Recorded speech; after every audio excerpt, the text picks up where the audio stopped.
Hello, this is Cara from Cara Tarot. I'm out for a brisk walk with my dog just as it just starts snowing. We're supposed to get a really big snow today. And I wanted to take a moment to talk to you about a deck that I've raved about before, the Tarot Disassembled by Jennifer Cooper Stidley. And I just saw on her page that she is now having pre-orders available on Wiser Books, that she's had it published. I got the version that she put out herself, and I think it's just a brilliant deck. It's a brilliant concept. It's a great study deck. I knew it would be a great study deck. And what's been interesting to me as this week, I've really been working with it a lot, is that I've also found that it's a deck that really encourages you to look again and look deeper. And that's a very interesting facet of this deck. If you've watched any of Jennifer's interviews with other tarot creators, then you'll see she can talk for an hour on one symbol and ways to work with a symbol and ways to explore a symbol. And that's the level of the mind that created these. And so it's no surprise that this is a deck that asks you to look again, look more, look deeper. And so I wanted to show you how I thought I would work with it, ways that you can work with it, and the way that I've actually been working with it this week. So once we get inside, I'll show you that. So it has just begun snowing and I'm back inside. And so it's a lovely box. I believe it's going to have the same kind of box, although the box may be blue. When I got this from her, I think you could choose either a blue box or a yellow box. I don't know if they'll be continuing that. So the Tarot Disassembled, the book is separate. There is no little white book. The cards have, now perhaps there will be in the new version. Again, that's something I don't know. This is the guidebook, which is still separate. The big guidebook, you want this book. You want this, regardless of how you want to use it, you want this book because this is where you really get the depth of how she is looking at each card. Of course, you can do the quick take for just a reading when you first pick them up and you're just getting to know them if you want to do that. And the keywords, she has keywords. But you'll really want to get into the way she looks at each symbol because that's what this deck is all about. It's a lovely rose petal finish, as are the cards. Some people don't care for that because they don't slide quite as well, but that's fine. And it's a nice, on the heavier side of card, not quite oracle weight, but a nice cardstock. So I'm going to get into the way that my initial intention of use and how I really am using it. And so this is a giant Rider-Waite-Smith cards. You can see they're quite large. These are regular tarot size cards. Oh, I forgot to show you the deck. One of the nice things, I love the orange edging on the deck. And these are the backs of the cards, just a lot of symbols. And these are the cards. It's this gorgeous, bright rainbow of colors. So I pulled some random cards that, many of which I've just been pulling a lot of recently, to kind of show you how I think you can use these. So you have the Queen of Pentacles and the Queen of Pentacles. And what this deck does is it strips out the people for the most part.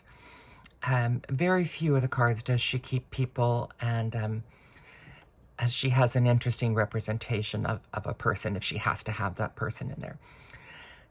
So we have the rabbit, we have the pentacle, of course, the ram's head, the mountains in the background, the crown, the fruits and the flowers, which abound in this deck, and abound in this image, I'm sorry. And so you can right away, it helps you, if you're using this for study, it helps you really focus on, well, first of all, finding them. Where are the Cupid's wings? Where are the angel's wings in this? Where is the crown?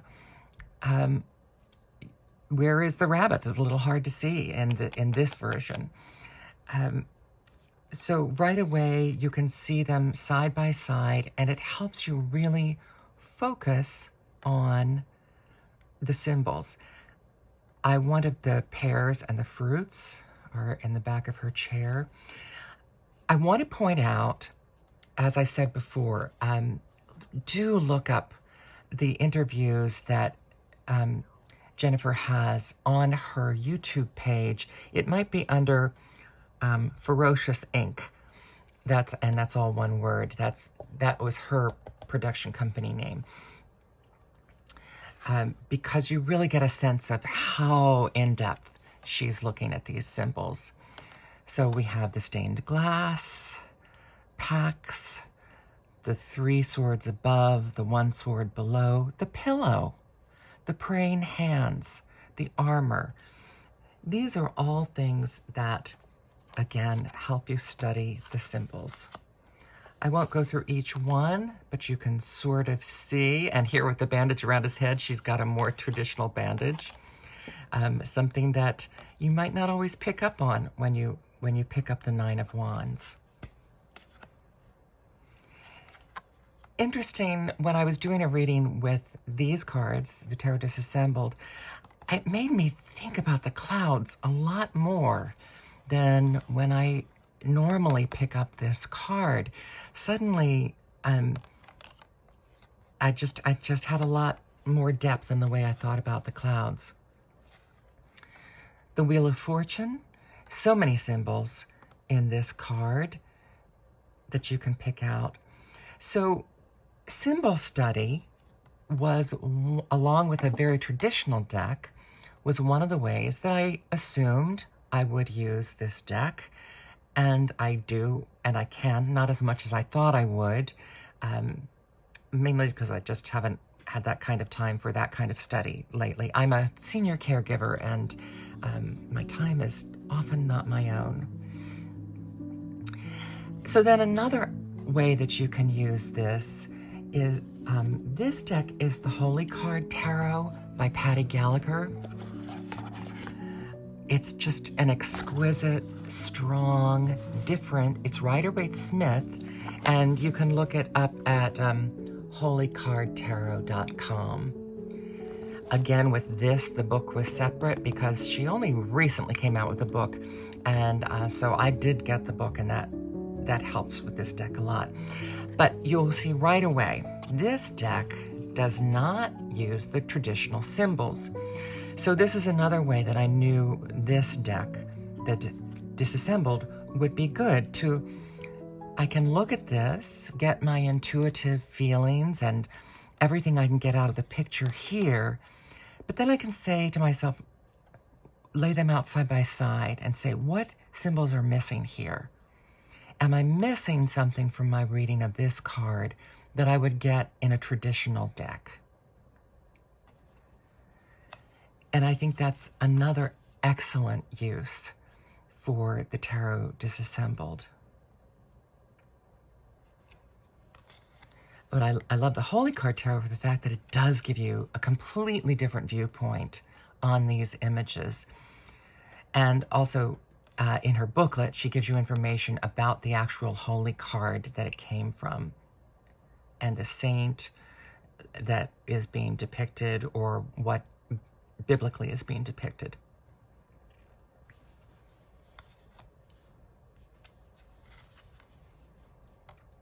So this card, full of symbols, not the traditional symbols. So then we look at them, and it can help, they can help inform each other, actually. Again, another Great way to study. And I will say, this should have a nerd alert label on it, because I think both Jennifer and I would freely admit, nerd and tarot nerd. So this is for someone who really wants an in-depth symbol study. Wheel of Fortune is quite different in this card. Again, I think this deck is incredibly strong on its own. The Holy Card Tarot.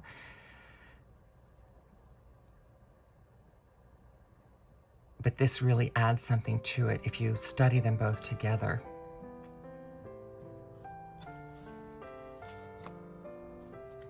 So that's a Rider-Waite-Smith based deck that has non-traditional imagery.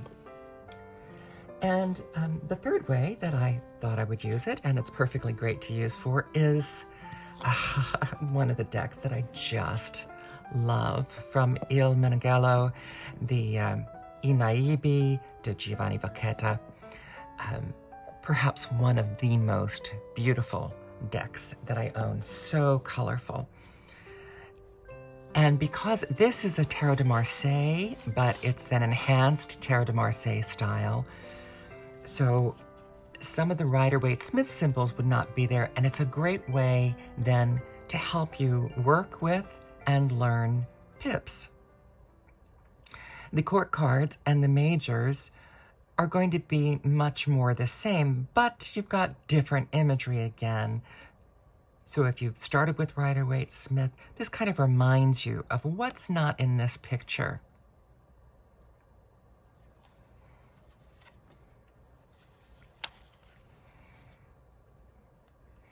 Oh, I pulled, oh, that's right. That's the Four of Swords.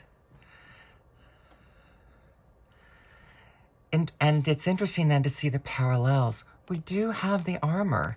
It makes you wonder, how familiar Pamela Coleman Smith was with some of these older decks. We do have the armor. Of course, we have the Four Swords.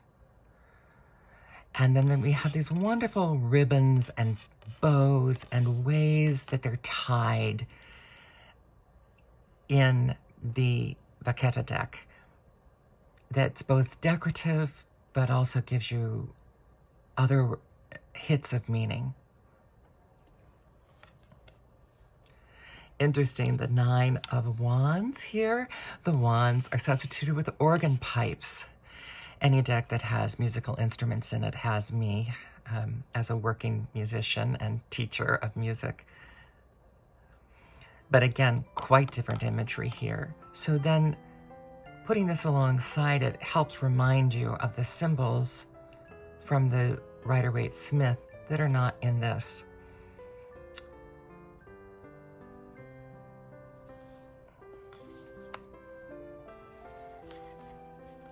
Very different imagery for the Three of Swords. The swords in this deck are often different types of knives.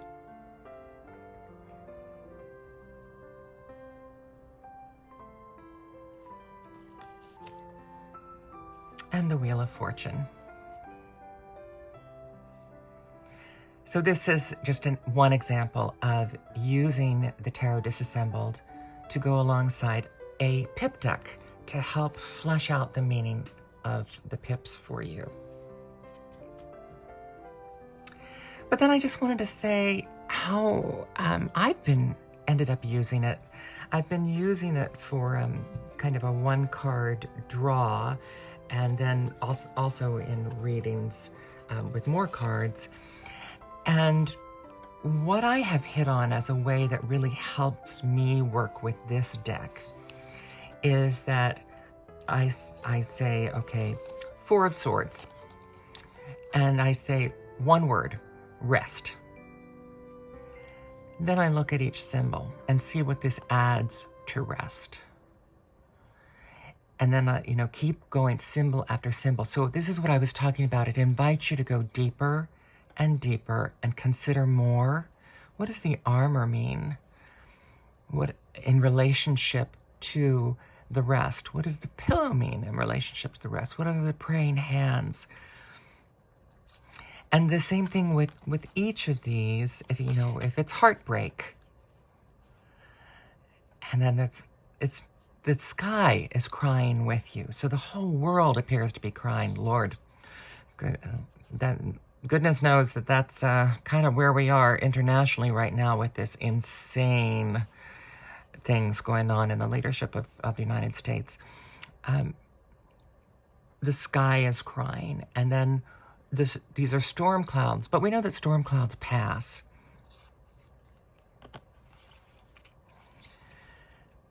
So again, it's a way it draws you in, and my way, as I said, my way of working with these is to pick one word. So for the Wheel of Fortune, I might pick changeable. And then look at each one of these, and it pulls you in.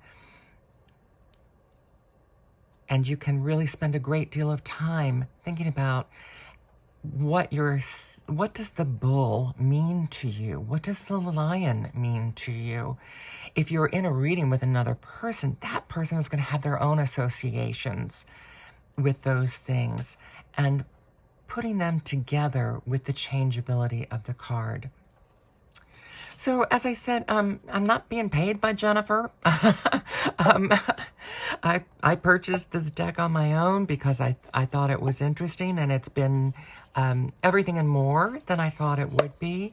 I think she's brilliant, and as I've said repeatedly, I think this was long overdue as a study aid for people who are interested in finding out more about whatever deck that they have to use this alongside, but also a strong reader on its own that pulls you in and says, think about it again, look at it again, think some more. So as I said, I just saw on her Instagram that Wiser Books is coming out with the published version of her deck, and I'm forgetting the word for that when it's done by a company. And I think it will be quite similar to this. Some of the colors might be different. So I just wanted to give a shout out to Jennifer and her deck and the way that I use it, and how you can use it. You can see it's an immensely useful deck, both research, study guide, and then her own writing and her own very deep thoughts about symbology. This is Cara from Cara Tarot. I hope you found this interesting, and Jennifer, best of luck with your pre-orders and your sales of your new publication.